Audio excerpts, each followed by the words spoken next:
आपण राज्यभरातील गणपती बाप्पाच्या विसर्जन मिरवणुकीचा आढावा घेणारच आहोत। मुंबईत आधी जाऊया लालबागला। लालबागचा राजा आता मार्गस्थ होतोय आणि आपण बघतोय हा मुंबईचा राजा आलेला आहे। श्रॉफ बिल्डिंग पुष्पवृष्टीच्या इथे यावर पुष्पवृष्टी झाली आहे आणि एकीकडे आपण बघितलं लालबागचा राजा सुद्धा आता लालबागमध्ये भाविकांना आशीर्वाद देतोय, प्रस्थान करतोय गिरगाव चौपाटीकडे। दृश्यांमध्ये आपण बघू शकतोय अलोट गर्दी भक्तांची। लालबाग संपूर्ण गर्दीनं फुलून गेलेला आहे आणि लालबागच्या राजाची ही सगळी प्रजा आज त्याच्या समोर त्याचा आशीर्वाद घेण्यासाठी आलेली आहे। 10 दिवस गणरायाचं मनोभावे त्यांनी पूजन केलं आणि आता विसर्जन मिरवणुकीसाठी राजा मार्गस्थ होतोय। ढोल ताशांचा गजर आहे, बाप्पाचा जयघोष आहे आणि भक्तांची गर्दी। गणेश भक्तांसाठी वर्षभरातले सगळ्यात सुखाचे क्षण जर कुठले असतील, सुखाचे दिवस कुठले असतील तर हे ते 10 दिवस। मात्र बाप्पाला निरोप देताना अंतःकरण जड होतं। भरल्या मनाने भरल्या डोळ्याने बाप्पाला निरोप दिला जातो आणि पुढल्या वर्षी लवकर या असं आवाहन केलं जातं। दरम्यान आपण बघतोय ही दृश्य श्रॉफ बिल्डिंगच्या परिसरातली। श्रॉफ बिल्डिंग पुष्पवृष्टी मंडळाची, जिथून नुकताच मुंबईचा राजा गणेश गल्लीचा बाप्पा आता तिथून गिरगाव चौपाटीकडे मार्गस्थ झालेला आहे। त्याच्यावर पुष्पवृष्टी करण्यात आली आणि ही लालबागच्या राजाची आपण बघतोय दृश्य। लालबागचा राजा आता संपूर्ण लालबाग मार्केट रेल भक्तांना दर्शन देईल। लालबाग परळ परिसरात तो असेल आणि मग हळूहळू तो गिरगाव चौपाटीकडे रवाना होईल।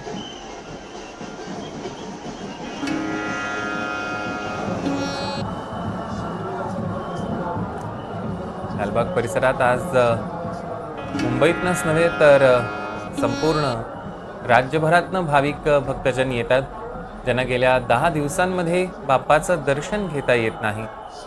ते आज अगदी शेवटच्या क्षणी बाप्पाचं जाता जाता दर्शन होईल या आशेनं, या इच्छेनं येतात आणि जरूर त्यांचं दर्शन होतं। बाप्पा त्यांची इच्छा सुद्धा पूर्ण करतो। दृश्यांमध्ये आपण बघतोय मुंबईचा शाहू, बाप्पाची अनोखी अशी गदाधारी मूर्ती। आणि ही श्रॉफ बिल्डिंग पुष्पवृष्टीचा हा कल्पक असा देखावा। यातनं पुष्पवृष्टी होते। अगदी काही वेळापूर्वी मुंबईच्या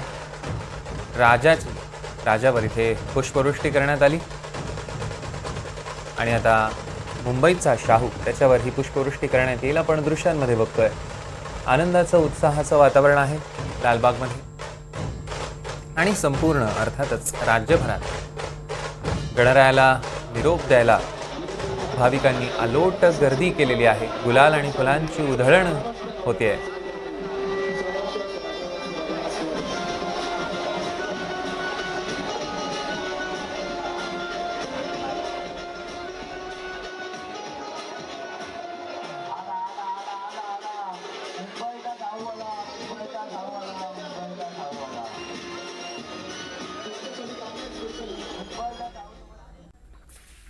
यानंतर आता थेट लालबागमध्ये जाऊयात। लालबागच्या राजाच्या विसर्जन मिरवणुकीला सुरुवात झालेली आहे आणि या ठिकाणी मोठ्या प्रमाणात गर्दी गणेश भक्तांची पाहायला मिळते। लाखोंच्या संख्येनं गणेश भक्त रस्त्यावरती आहेत। लालबागच्या राजाच्या विसर्जन मिरवणुकीमध्ये दरवर्षी अशाच पद्धतीनं मोठ्या प्रमाणात गर्दी होत असते। याही वर्षी तशीच मोठी गर्दी आता आपल्याला पाहायला मिळते।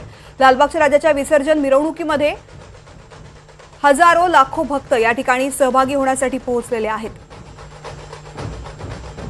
गेले 10 दिवस गणपती बाप्पाची मनोभावे पूजा केल्यानंतर आज अनंत चतुर्दशीच्या दिवशी लालबागच्या राजाची विसर्जन मिरवणूक सुरू झालेली आहे। ती थेट दृश्य आता आपण पाहतोय। प्रचंड गर्दीमध्ये लालबागचा राजा मंडपाबाहेर पडला. गुलाल आणि फुलांची उधळण करत लालबागच्या राजाच्या विसर्जन मिरवणुकीला सुरुवात झालेली आहे. मोठा जयघोष लालबागच्या राजाचा या ठिकाणी भक्तांकडून केला जातोय. हळूहळू ही मिरवणूक मार्गस्थ होईल आणि त्यानंतर अगदी रात्रीच्या सुमारास लालबागच्या राजाच्या मूर्तीचं विसर्जन केलं जाईल.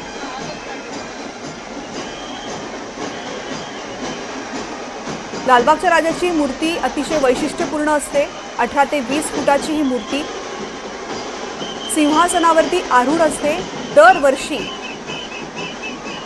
ही सिंहासनावर आरूढ मूर्ती ज्यावेळेस विराजमान होते त्यावेळेस लाखोंच्या संख्येनं लोक तिच्या दर्शनासाठी येत असतात. दिवस रात्र अशाच पद्धतीनं गर्दी लालबागच्या राजाच्या दर्शनासाठी होत असते. तर दुसरीकडे पुण्यामध्ये सुद्धा विसर्जन मिरवणुकीला सुरुवात झालेली आहे. पुण्यामध्ये पहिल्या 5 मानाच्या गणपतींचं विसर्जन झाल्यानंतर सार्वजनिक गणेशोत्सव मंडळाच्या मूर्तींची विसर्जन करण्याची परंपरा आहे. तीच परंपरा दरवर्षी पाळली जाते. सुरुवातीला मानाच्या पहिल्या गणपतीचं विसर्जन होतं, त्यानंतर मानाच्या दुसऱ्या गणपतीचं विसर्जन आणि अशा पद्धतीनं 5ही मानाच्या गणपतींचं विसर्जन झाल्यानंतर सार्वजनिक गणेशोत्सव मंडळाच्या गणपतींचं विसर्जन केलं जातं.